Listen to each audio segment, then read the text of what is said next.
ವ್ಯಾಸಾಯ ಭವನಾಶಾಯ ಶ್ರೀಶಾಯ ಗುಣರಾಶಯೇ ಹೃದಯಾಯ ಶುದ್ಧವಿದ್ಯಾಯ ಮಧ್ವಾಯ ಚ ನಮೋ ನಮಃ. ನಾರಾಯಣಾಯ ಪರಿಪೂರ್ಣಗುಣಾರ್ಣವಾಯ ವಿಶ್ವೋದಯ ಸ್ಥಿತಿಲಯೋ ನಿಯತಿಪ್ರದಾಯ ಜ್ಞಾನಪ್ರದಾಯ ವಿಬುಧಾಸುರಸೌಖ್ಯದುಃಖ ಸತ್ಕಾರಣಾಯ ವಿತತಾಯ ನಮೋ ನಮಸ್ತೆ. ಶ್ರೀ ಗುರುಭ್ಯೋ ನಮಃ. ಹರಿ ಓಂ. ತಾಯಿ ಕುಂತಿ ಭೀಮನಿಗೆ ಬಂದು ಹೇಳ್ತಾಳೆ, ನೀನು ಹೀಗೆ ಹೋಗಿ ಆ ಬಕಾಲ ಸಂಹಾರ ಮಾಡಬೇಕು ಅಂತ. ಭೀಮಸೇನ ದೇವರಿಗೆ ಭಾರಿ ಆನಂದವಾಗಿ ಹಿರಿ ಹಿರಿ ಹಿಗ್ಗಿ ಬಿಡ್ತಾರೆ. ಭಗವತ್ ಕಾರ್ಯವನ್ನ ಮಾಡುವಂತ ಒಳ್ಳೆ ಅವಕಾಶ ಸಿಕ್ಕಿದೆ ಅಂತ. ಭೀಮ ಈ ರೀತಿಯಾಗಿ ಖುಷಿಯಾದದನ್ನು ಕಂಡಂತಹ ಧರ್ಮರಾಜ ಕೇಳ್ತಾನೆ, ಯಾಕೆಷ್ಟು ಖುಷಿಯಾಗಿದ್ದಾನೆ ಭೀಮ ಅಂತ. ತಾಯಿ ಎಲ್ಲ ವಿಚಾರವನ್ನು ಹೇಳ್ತಾಳೆ.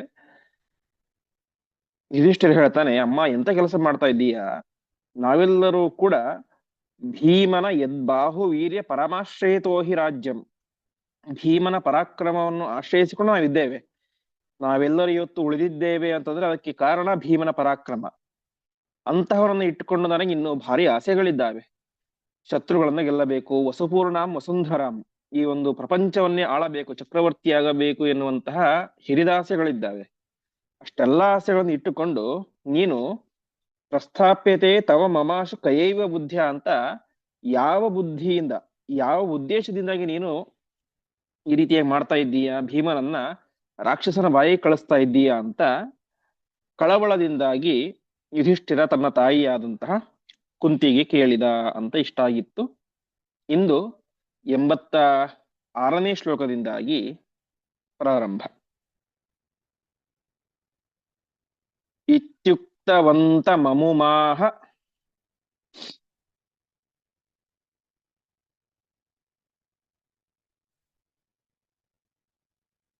ಸುಧೀರ ಬುದ್ಧಿ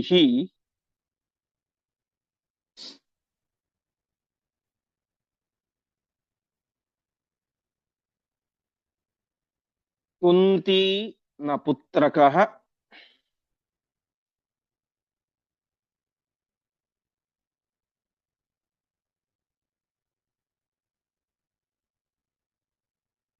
ನಿಹಂತು ಮಯಂ ಹಿ ಶಕ್ಯಃ.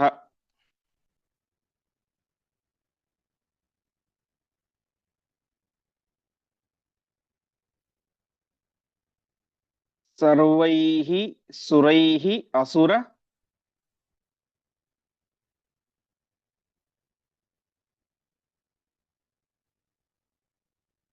ಯೋನಿಭಿರಪ್ಯನೇನ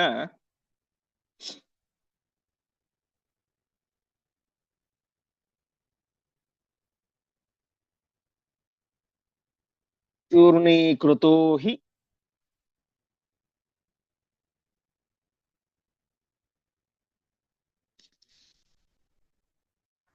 ಶತಶೃಂಗಗಿರಿಃ ಪ್ರಸೂತ್ಯಾಂ.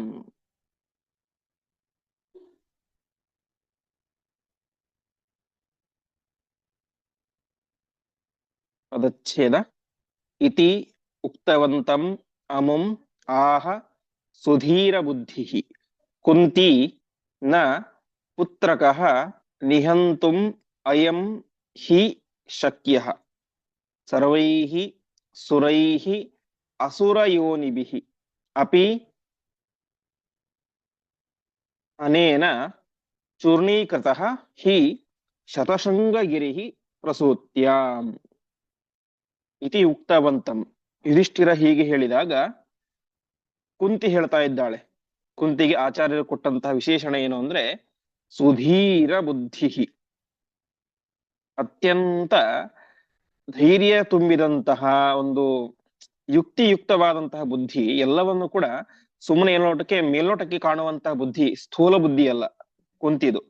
ಅತ್ಯಂತ ಧೀರ ಬುದ್ಧಿ, ಧೈರ್ಯ ತುಂಬಿದ ಬುದ್ಧಿ.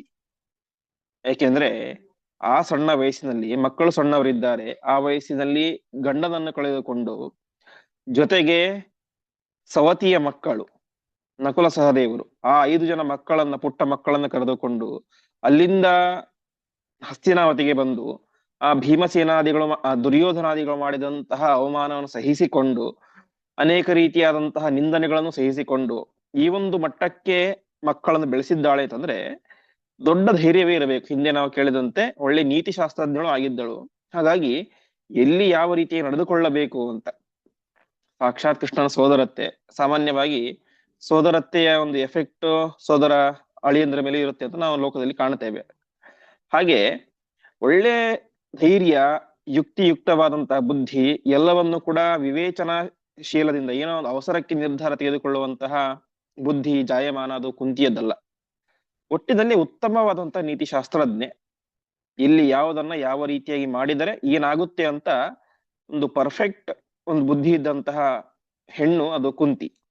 ಹಾಗಾಗಿ ಆಚಾರ್ಯರು ಹೇಳ್ತಾ ಇದ್ದಾರೆ, ಸುಧೀರ ಬುದ್ಧಿ ಕುಂತಿ, ಉತ್ತಮ ಬುದ್ಧಿವಂತೆಯಾದಂತಹ ಕುಂತಿ ಹೇಳ್ತಾ ಇದ್ದಾಳೆ,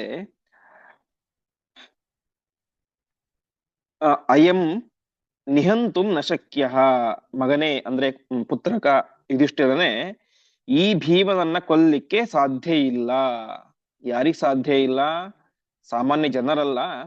ಸರ್ವೈಹಿ ಸುರೈಹಿ ಅಸುರ ಯೋನಿಭಿಹಿ, ಎಲ್ಲ ದೇವಾನು ದೇವತೆಗಳು ಮತ್ತು ದೈತ್ಯರು ಅವರೆಲ್ಲರೂ ಕೂಡ ಬಂದರೂ ಕೂಡ ಈ ಭೀಮನನ್ನ ಕೊಲ್ಲಲಿಕ್ಕೆ ಸಾಧ್ಯ ಇಲ್ಲ. ಇವನ ಪರಾಕ್ರಮ ಎಂತಹದ್ದು? ಪ್ರಸೂತಿಯಾಗುವಾಗಲೇನೆ, ಅರ್ಥಾತ್ ಹುಟ್ಟಿದ ಮುಂದಿನ ಸ್ವಲ್ಪ ಹೊತ್ತಲ್ಲೇನೆ ಶತಶೃಂಗಗಿರಿ ಚೂರ್ಣೀಕೃತಃ ಹಿ, ಶತಶೃಂಗ ಪರ್ವತ ಚೂರ್ಣೀಕೃತ, ಪುಡಿ ಪುಡಿಯಾಗಿ ಹೋಗ್ಬಿಡ್ತು. ನಾವು ಅದನ್ನ ಕೇಳಿದ್ದೇವೆ ಭೀಮಸೇನ ದೇವರು ಹುಟ್ಟಿದಂತ ಸಂದರ್ಭದಲ್ಲಿ. ಹುಲಿಯ ಗರ್ಜನೆಗೆ ಹೆದರಿ ಆ ಒಂದು ಮಗು ಬಿತ್ತು ಅಂತ. ಆ ರೀತಿಯಾಗಿ ಹುಟ್ಟಿದ ಸಂದರ್ಭದಲ್ಲಿ ಏನೆ ಒಂದು ಪರ್ವತವನ್ನ ಪುಡಿ ಪುಡಿಯಾಗಿ ಮಾಡಿದಂತಹ ಪರಾಕ್ರಮ ಅದು ಭೀಮನ ಪರಾಕ್ರಮ. ಹಾಗಾಗಿ ಇಂತಹ ಪರಾಕ್ರಮಶಾಲಿಯಾದಂತಹ ಭೀಮನನ್ನ ದೇವತೆಗಳಿಗೂ ಕೊಲ್ಲಿಕ್ಕೆ ಸಾಧ್ಯ ಇಲ್ಲ, ದೈತ್ಯರಿಗೂ ಸಾಧ್ಯ ಇಲ್ಲ, ಈ ಬಕಾಸುರನಿಗೂ ಸಾಧ್ಯ ಇಲ್ಲ. ಸರ್ವಥಾ ನೀನು ಆ ರೀತಿಯಾದಂತಹ ಹೆದರಿಕೆಯನ್ನ ಭೀಮನ ವಿಚಾರದಲ್ಲಿ ಮಾಡಬೇಡ ಎನ್ನುವಂತಹ ಧೈರ್ಯದ ಮಾತುಗಳನ್ನ ಕುಂತಿ ಯುಧಿಷ್ಠಿರನಿಗೆ ತಿಳಿಸ್ತಾ ಇದ್ದಾಳೆ. ಮುಂದೆ,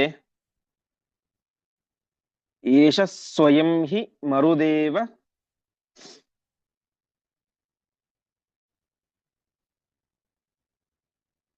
ನರಾತ್ಮಕೋಭೂತ್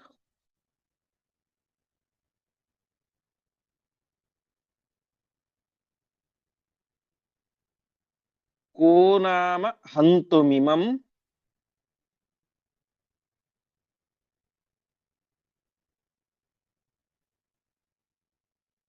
ಆಪ್ತಬಲೋ ಜಗತ್ಸು.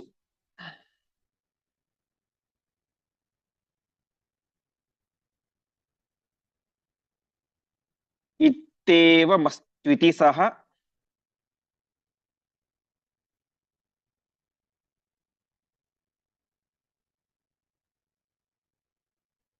ತಾಂ ಅವದತ್ಪರೇದ್ಯುಃ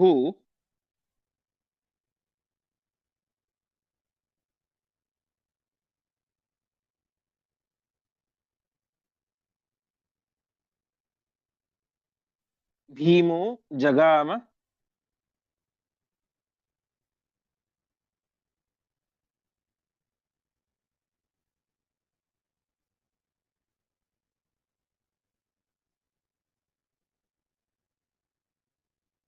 ಶಕಟೇನ ಕೃತೋರು ಭೋಗಃ.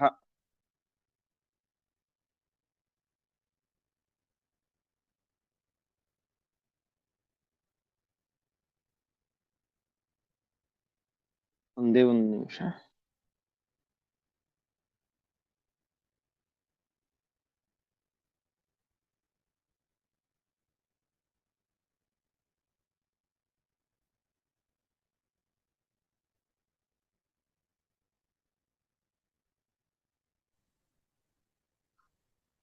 ಪದಚ್ಛೇದ.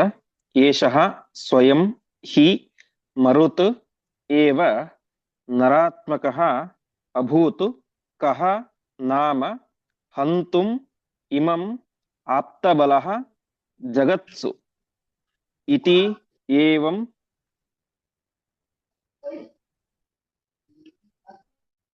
ಅಸ್ತು ಇತಿ ತಾಂ ಸಹ ತಾಂ ಅವದತ್ ಪರೇದ್ಯುಃ ಭೀಮಃ ಜಗಾಮ ಶಕಟೇನ ಕೃತೋರು ಭೋಗಃ.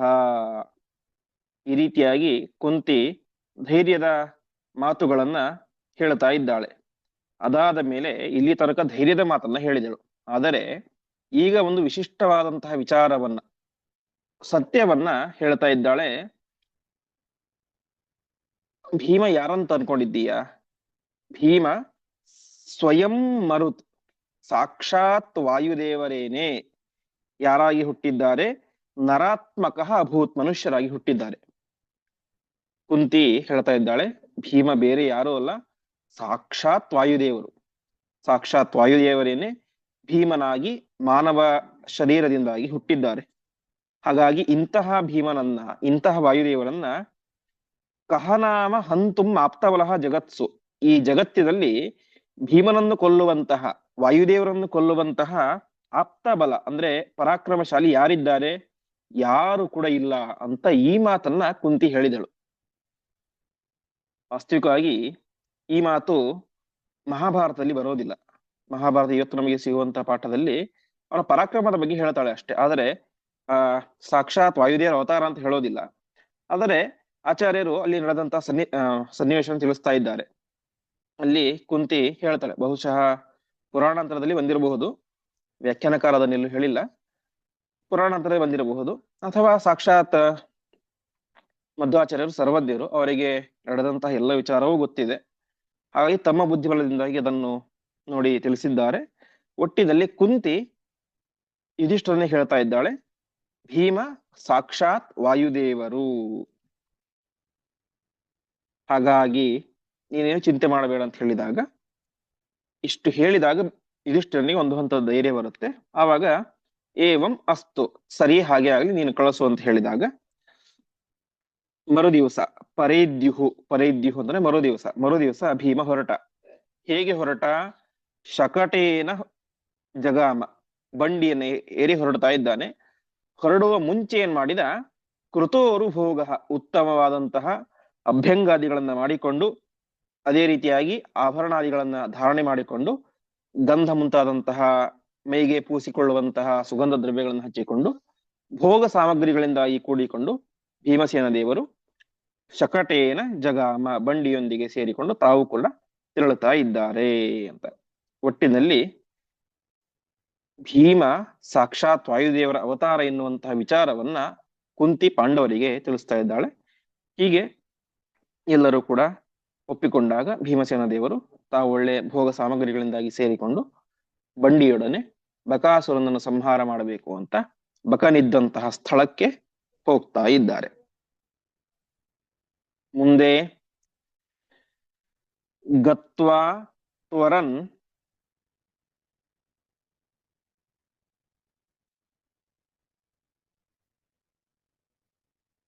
ಬಕವನಸ್ಯ ಸಕಾಶಮಾಶು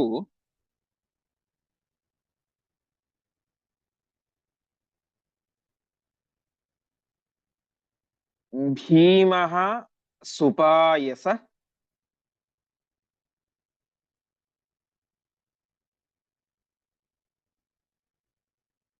ಸುಭಕ್ಷ್ಯ ಪಯೋಘಟಾದ್ಯೈಃ.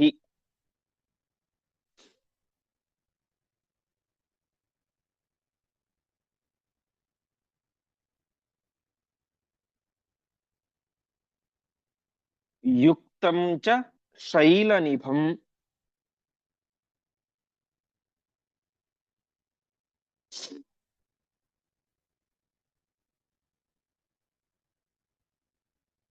ಉತ್ತಮಮನ್ನ ರಾಶಿಂ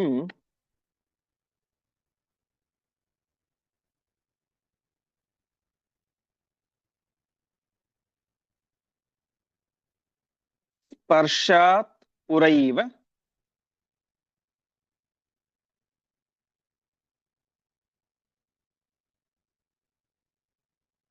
ನರಭಕ್ಷಿತು ರತ್ತುಮೈಚ್ಛತ್.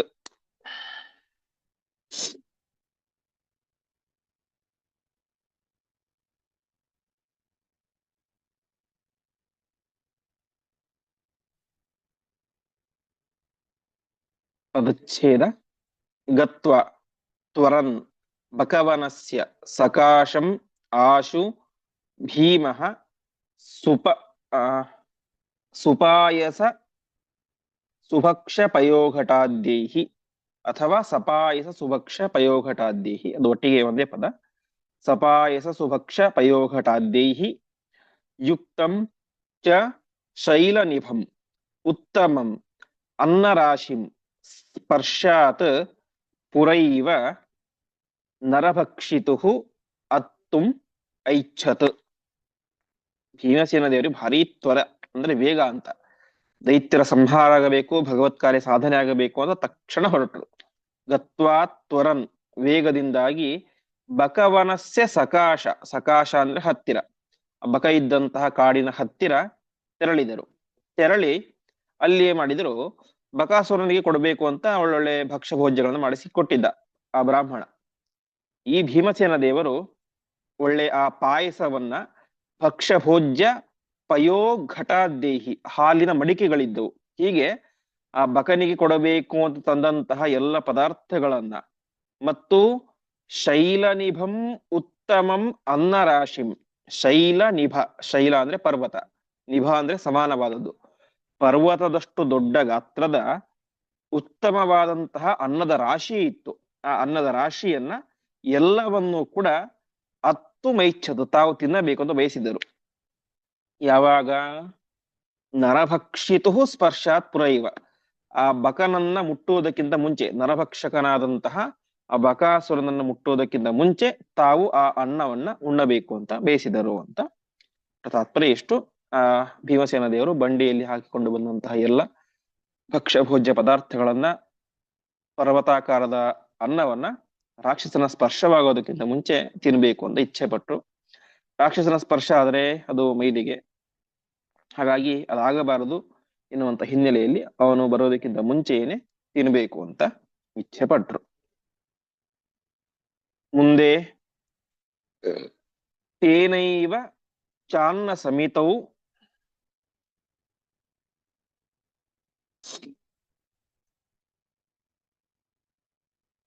ಪರಿಭುಜ್ಯಮಾನಃ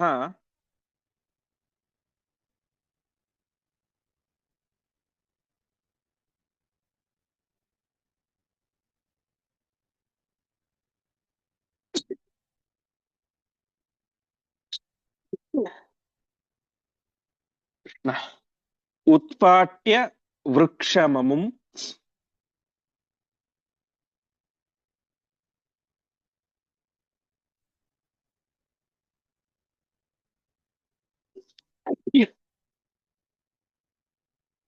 ಆದ್ರವದಾಶು ರಕ್ಷಃ.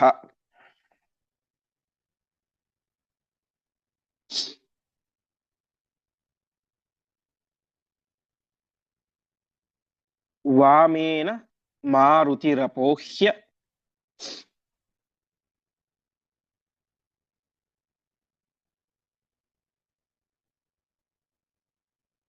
ತದಾ ಪ್ರಹಾರಾನ್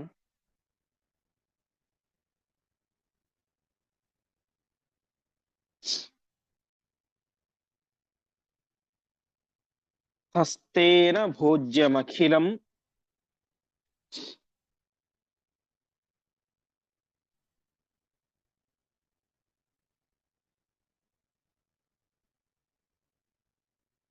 ಸಹ ಭಕ್ಷ್ಯಮಾದತ್.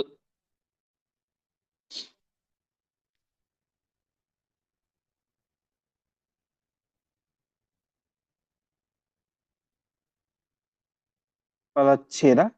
ತೇನ ಏವ ಚ ಅನ್ನ ಸಮಿತೌ ಪರಿಭುಜ್ಯಮಾನಃ ಪರಿಭುಜ್ಯಮಾನೆ ಉತ್ಪಾಟ್ಯ ವೃಕ್ಷಂ ಅಮುಂ ಆದ್ರವತ್ ಆಶು ರಕ್ಷಃ. ವಾಮೇನ ಮಾರುತಿಃ ಅಪೋಹ್ಯ ತದಾ ಪ್ರಹಾರಾನ್ ಹಸ್ತೇನ ಭೋಜ್ಯಂ ಅಖಿಲಂ ಸಹ ಭಕ್ಷ್ಯಂ ಆದತ್. ಭೀಮಸೇನ ದೇವರು ಆ ಉತ್ತಮವಾದಂತಹ ಅನ್ನದ ರಾಶಿಯನ್ನ ಸ್ವೀಕಾರ ಮಾಡ್ತಾ ಇದ್ದಾರೆ. ಬಕನಿಗೆ ಅಂತ ತಂದಂತಹ ಅನ್ನವನ್ನ ತಾವು ತಿಂತಾ ಇದ್ದಾರೆ. ಆ ಒಂದು ಸಂದರ್ಭದಲ್ಲಿ ಇಲ್ಲೇನಾಗಿತ್ತು, ನಗರವಾಸಿಗಳಿಗೆ ಗೊತ್ತಾಗಿತ್ತು ಅಂತೆ, ಆ ಏಕಚಕ್ರ ನಗರದ ವಾಸಿಗಳಿಗೆ, ಇವತ್ತು ಬ್ರಾಹ್ಮಣನ ಮನೆಯಿಂದಾಗಿ ಯಾರು ಹೋಗ್ತಾ ಇಲ್ಲ ಬಂಡಿ ಹೊಡೆದುಕೊಂಡು. ಇವತ್ತು ಬ್ರಾಹ್ಮಣನ ಮನೆಯ ಸರದಿ, ಬ್ರಾಹ್ಮಣ ಹೋಗ್ತಾ ಇಲ್ಲ ಅವ್ರ ಮನೆಯಿಂದ ಹೊರತು ಅವ್ರ ಮನೆಯಲ್ಲಿರುವಂತಹ ಒಬ್ಬ ಗಟ್ಟಿಮುಟ್ಟಾದಂತಹ ವ್ಯಕ್ತಿ ಹೋಗ್ತಾ ಇದ್ದಾನೆ. ಯಾಕೋ ಏನೋ ಏನಾಗುತ್ತೆ ಅಂತ ನೋಡೋಣ ಅಂತ ಒಂದು ಕುತೂಹಲ ಅಂತ ಎಲ್ಲ ಜನರಿಗೂ ಕೂಡ. ಹಾಗಾಗಿ ಅವರೆಲ್ಲರೂ ಕೂಡ ಏನ್ ಮಾಡಿದರು, ಮಹಾಭಾರತ ಆದಿಪರ್ವದಲ್ಲಿ ಹೇಳುವಂತೆ ಸಂತತ ಸರ್ವತೋ ಪಶ್ಯನ್ ದ್ರುಮಾನ್ ಆರುಹ್ಯ ನಾಗರಾಹ ನಾರಕ್ಷ ಬಲಿಮಶ್ನೀಯಾತ್ ಏವಂ ಬಹುಚ ಮಾನವಾಹ ಭುಂಕ್ತೆ ಬ್ರಾಹ್ಮಣ ರೂಪೇಣ ಬಕೋಯವಿತಿ ಚಾಬ್ರವನ್ ಅಂತ ಬರುತ್ತೆ. ಅಂದ್ರೆ ಎಲ್ಲ ನಗರದ ವಾಸಿಗರು ಕೂಡ ದ್ರುಮಾನ್ ಆರುಹ್ಯ ಮರಗಳನ್ನು ಏರಿ ನೋಡ್ತಾ ಇದ್ದಾರೆ ಅಂತೆ ಏನಾಗುತ್ತೆ ಅಂತ. ಅಲ್ಲಿ ನೋಡ್ತಾರೆ ಭೀಮಸೇನ ದೇವರು ತಿಂತಾ ಇದ್ದಾರೆ ಆ ಒಂದು ಎಲ್ಲ ಅನ್ನವನ್ನ. ಅವರಿಗೆ ಆಶ್ಚರ್ಯ ಆಗ್ಬಿಡ್ತಂತೆ, ಒಬ್ಬ ಸಾಮಾನ್ಯ ಮನುಷ್ಯ ಇಷ್ಟೆಲ್ಲವನ್ನು ಕೂಡ ತಿನ್ಲಿಕ್ಕೆ ಸಾಧ್ಯನಾ? ಬಕ ಏನೋ ರಾಕ್ಷಸ ಭಕ್ಷ್ಯ ಭೋಜ್ಯಗಳನ್ನ ಬಂಡಿ ಅನ್ನವನ್ನ ಎಲ್ಲ ಕೂಡ ತಿಂತಾನೆ. ಈ ಒಬ್ಬ ಸಾಮಾನ್ಯ ಬ್ರಾಹ್ಮಣ, ಅಲ್ಲಿ ಭೀಮಸೇನರು ಬ್ರಾಹ್ಮಣ ರೂಪದಲ್ಲಿ ಇದ್ದಾರೆ, ಹಿಂದೆ ನಾವು ಕೇಳಿದ್ದೇವೆ. ಹಾಗಾಗಿ ಈ ಒಬ್ಬ ಸಾಮಾನ್ಯ ಬ್ರಾಹ್ಮಣ ಹೇಗ್ ತಿನ್ಲಿಕ್ಕೆ ಸಾಧ್ಯ? ಹಾಗೆ ಸಾಧ್ಯ ಇಲ್ಲ. ಭುಂಕ್ತೆ ಬ್ರಾಹ್ಮಣ ರೂಪೇಣ ಬಕುವೈ ಮಿತಿ ಚಾಬ್ರುವನ್, ಬಕಾಸುರನೇನೆ ಬ್ರಾಹ್ಮಣ ರೂಪದಲ್ಲಿ ಬಂದು ಇದೆಲ್ಲವನ್ನು ಕೂಡ ತಿಂತಾ ಇದ್ದಾರೆ ಅಥವಾ ಮಾತಾಡ್ಕೊಂಡ್ರು ಅಂತ ಬರುತ್ತೆ. ಹೀಗೆ ಭೀಮಸೇನ ದೇವರು ತಿಂತಾ ಇದ್ದಾರೆ. ಅದನ್ನ ಆಶ್ಚರ್ಯದಿಂದಾಗಿ ಆ ಪಟ್ಟಣದ ಎಲ್ಲ ವಾಸಿಗಳು ಕೂಡ ನೋಡ್ತಾ ಇದ್ದಾರೆ. ಭೀಮಸೇನ ದೇವರು ಹುಟ್ಟಿದ ಎಲ್ಲವನ್ನು ಕೂಡ ತಿಂತಾ ಇದ್ದಾರೆ. ಆವಾಗ ಬಕಾಸುರ ಕಾದ ಸರಿಯಾದ ಟೈಮಿಗೆ ಆಹಾರ ಬರಬೇಕಾಗಿತ್ತು, ಆಹಾರ ಬರ್ಲಿಲ್ಲ. ಆಹಾರದ ವಾಸನೆ ಮುಗಿ ಬಡಿತಾ ಇದೆ, ತುಂಬಾ ಹೊತ್ತಾಯ್ತು. ಏನಾಯ್ತು ಅಂತ ನೋಡ್ಲಿಕ್ಕೆ ಹೋಗ್ತಾನೆ. ಇಲ್ಲಿ ಭೀಮಸೇನ ದೇವರು ಕುಳಿತುಕೊಂಡು ಬಕನಿಗೆ ಕೊಡಬೇಕಾದಂತಹ ಎಲ್ಲ ಭಕ್ಷ್ಯವನ್ನು ಕೂಡ ತಾವು ತಿಂತಾ ಇದ್ದಾರೆ. ತಕ್ಷಣ ಸಿಟ್ಟು ಬಂತು. ಬಕಾಸುರ ವೃಕ್ಷಂ ಉತ್ಪಾಟ್ಯ ಆದ್ರವತು, ಒಂದು ಮರವನ್ನು ಎತ್ತಿಕೊಂಡು ಭೀಮಸೇನ ದೇವರ ಮೇಲೆ ಬಿಸಾಕ್ತಾ ಇದ್ದಾನೆ. ಆ ಸಂದರ್ಭದಲ್ಲಿ ಭೀಮಸೇನ ದೇವರು ವಾಮೇನ ಮಾರುತಿ ಅಂದ್ರೆ ವಾಯುದೇವರು. ಮಾರುತಿ ಶಬ್ದಕ್ಕೆ ಇವತ್ತು ನಾವು ಸಾಮಾನ್ಯವಾಗಿ ಹನುಮಂತ ಅಷ್ಟೇ ಅರ್ಥ ಮಾಡ್ಬಿಡ್ತೇವೆ. ಮಾರುತಿ ಶಬ್ದಕ್ಕೆ ಅರ್ಥ ಇಷ್ಟು, ವಾಯುದೇವರ ಅವತಾರ ಅಂತ. ಹಾಗಾಗಿ ಮರುತ್ತಿನ ಸಂಬಂಧಿ ಮಾರುತಿ, ಮರುತ್ತನೆ ವಾಯುದೇವರು. ಹಾಗಾಗಿ ಹನುಮಂತನು ಮಾರುತಿ, ಭೀಮಸೇನ ದೇವರು ಮಾರುತಿ, ಮಧ್ವಾಚಾರ್ಯರು ಮಾರುತಿ. ಹೀಗೆ ಮಾರುತಿ ಭೀಮಸೇನ ದೇವರು ವಾಮೇನ ಅಪೋಹ್ಯ, ಆ ಮರವನ್ನ ವಾಮೇನ ಎಡಗೈಯಿಂದಾಗಿ ಅಪೋಹ್ಯ ತೆಗೆದು ಹಾಕ್ತಾ ಇದ್ದಾರೆ. ಆ ಒಂದು ಸಂದರ್ಭದಲ್ಲಿ ಭೀಮಸೇನ ದೇವರು ಏನ್ ಮಾಡಿದ್ರು,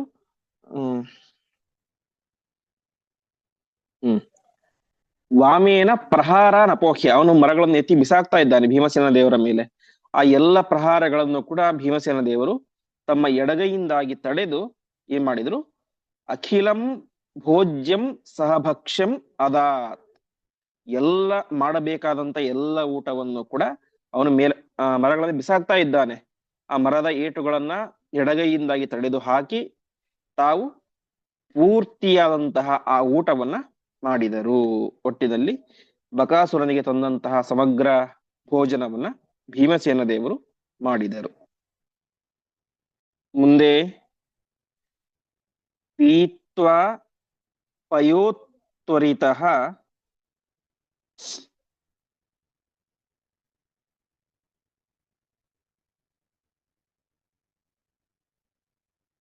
ಏನಮವೀಕ್ಷಮಾಣಃ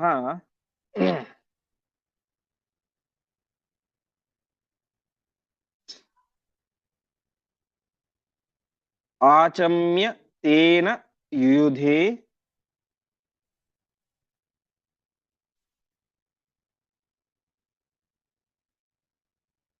ಗುರುವೃಕ್ಷಶೈಲೈಃ.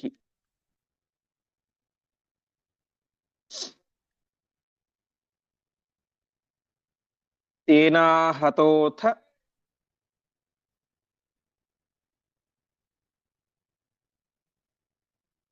ಬಹುಭಿರ್ಗಿರಿಭಿರ್ಬಲೇನ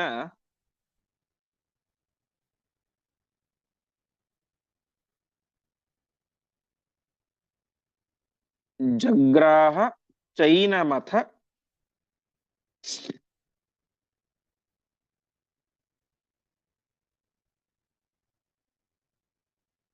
ಭೂಮಿತಲೆ ಪಿಪೇಶ.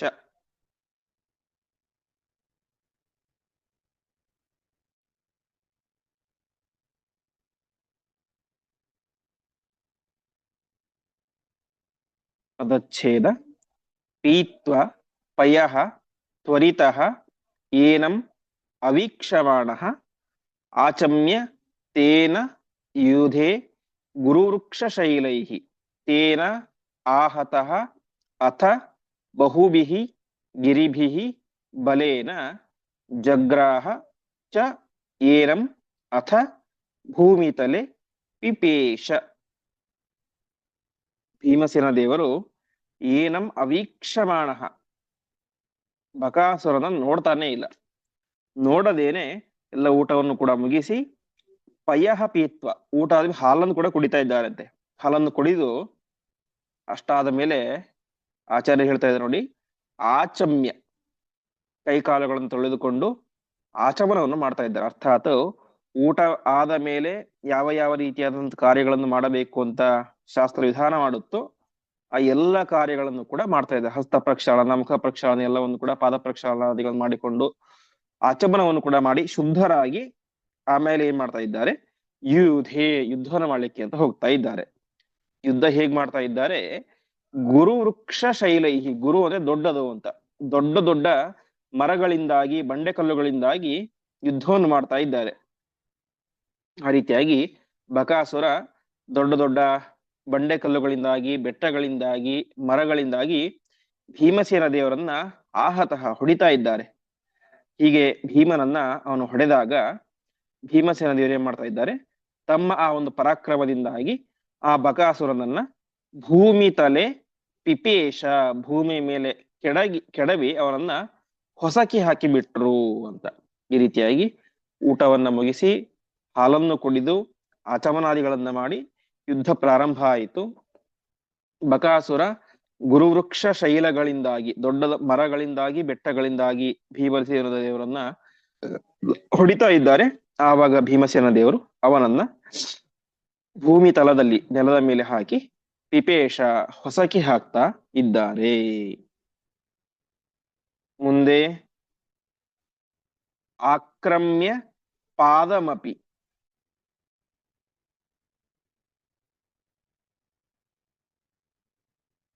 ಪಾದ ತಲೇನ ತಸ್ಯ,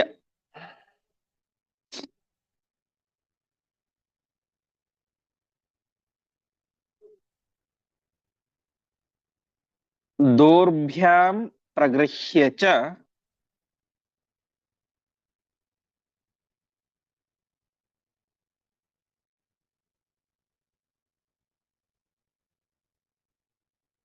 ಪರಂ ವಿದದಾರ ಭೀಮಃ.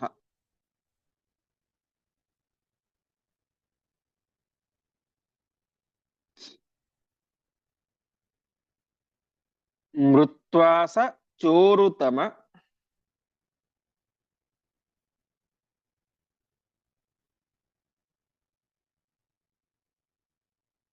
ಏವ ಜಗಾಮ ಪಾಪಃ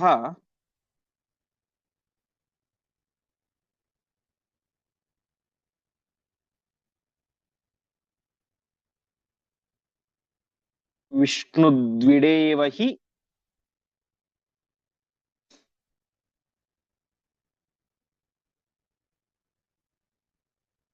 ಶನೈರನಿವೃತ್ತಿ ಚೋಗ್ರಂ.